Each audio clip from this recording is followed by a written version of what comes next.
6 number کی حدیث ہے نا، اپنی جگہ پر اگر لے لے تو معلوم ہوتا ہے کہ آپ صلی اللہ علیہ وسلم نے کبیرہ گناہوں کا تو ذکر کیا، بس شرک کا ذکر کر لیا، ماں باپ کی نافرمانی کا ذکر کیا اور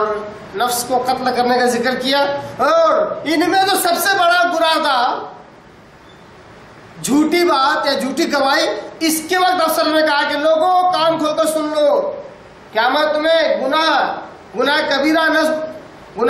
کبیرہ کی خبر نہ دوں؟ وہ ہے جھوٹی بات۔ اب ایسا لگتا ہے کہ 30 نمبر کی حدیث میں کبیرہ گناہ کون سا ہے؟ جھوٹی بات۔ امام بخاری رحمہ اللہ کا انداز دیکھیے، سب سے پہلے حدیث لائے ماؤں کی نافرمانی کبیرہ گناہ، دوسرے نمبر کی حدیث میں لائے جس میں باقاعدہ لفظ لکھا ہوا ہے وعقوق الوالدین، کبیرہ گناہوں میں سے یہ کبیرہ گناہ ہے کہ والدین کی نافرمانی کرنا، اس سے باپ ثابت ہو گئے، اب ثابت ہو گیا۔ اب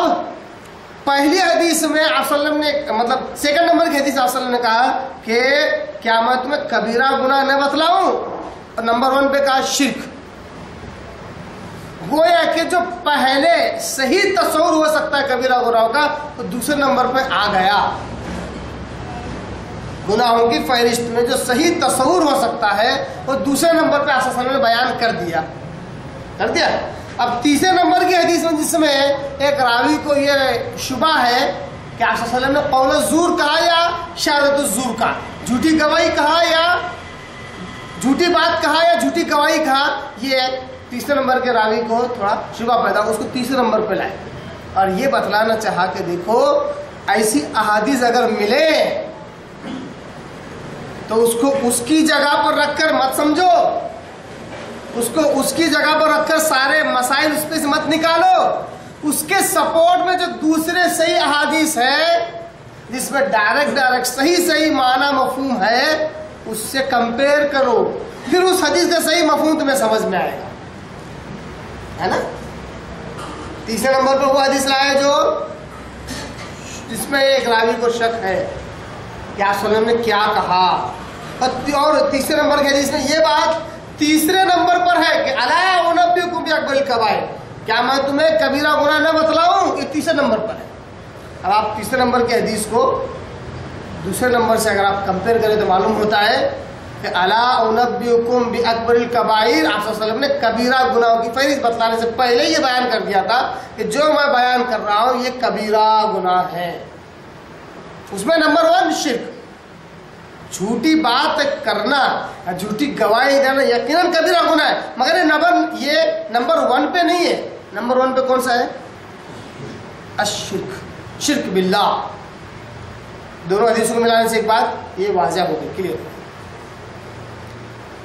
اور ایک حیرت انگیز بات، تیسرے نمبر کی حدیث میں ہم بار بار تیسرے نمبر کو کمپیئر کر رہے ہیں، اس کا صحیح مفہوم ہم اس سے جاننے کی کوشش کر رہے ہیں۔ تیسرے نمبر کی حدیث میں آپ صلی اللہ علیہ وسلم نے تیسرا جب کبیرہ گناہ کا ذکر کر رہے تھے تو اس وقت کا الا انبئکم باکبر الکبائر ہے نا، اس سے کبیرہ گناہ کی اہمیت معلوم ہو رہی ہے کہ جھوٹی گواہی عام طور پر ڈیلی روٹین میں انسان کے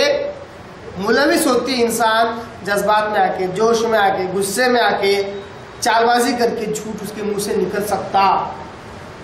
تو آپ صلی اللہ علیہ وسلم نے کہا کیا میں تمہیں کبیرہ گناہ نہ سمجھاؤں، وہ ہے جھوٹی بات، ہے نا۔ اب دوسرے نمبر کی حدیث دیکھیے، دوسرے نمبر کی حدیث میں کیا ہوا، آپ صلی اللہ علیہ وسلم نے 2 چیزوں کا ذکر کیا، کہا کہ کیا میں تمہیں کبیرہ گناہ نہ بتلاؤں، وہ ہے اللہ کے ساتھ شرک کرنا، نمبر 2 والدین کی نافرمانی کرنا۔ اور آپ نے ٹیک لگایا، اٹھ کر بیٹھے اور کہا الا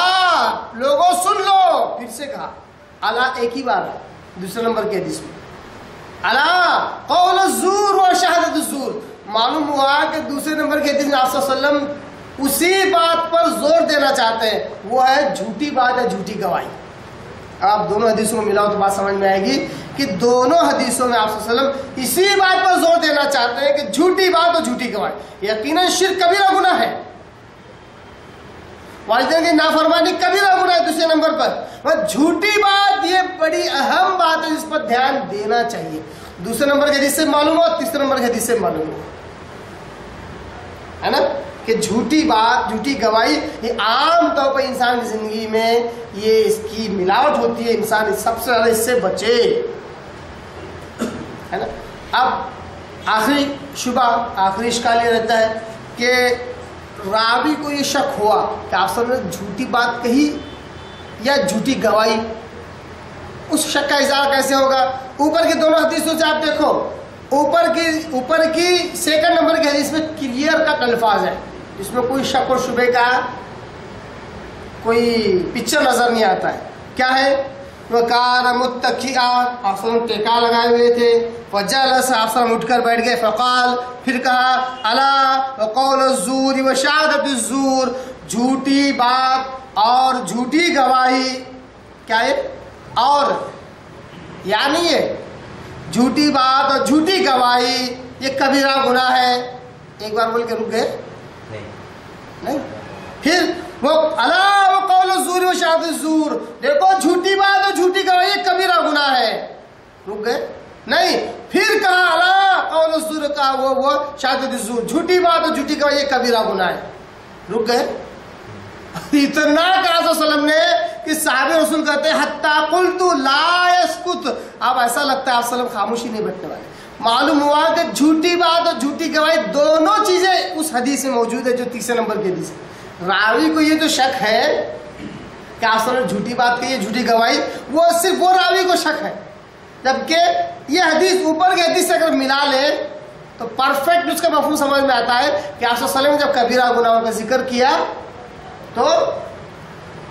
جھوٹی بات جھوٹی گواہی دونوں کا ذکر کیا ہے۔ یہاں تک بات سمجھ میں آ گئی؟ اس طرح اگر کسی حدیث میں کوئی بات سمجھ میں نہیں آتی ہے تو اس سے مطابقت رکھنے والی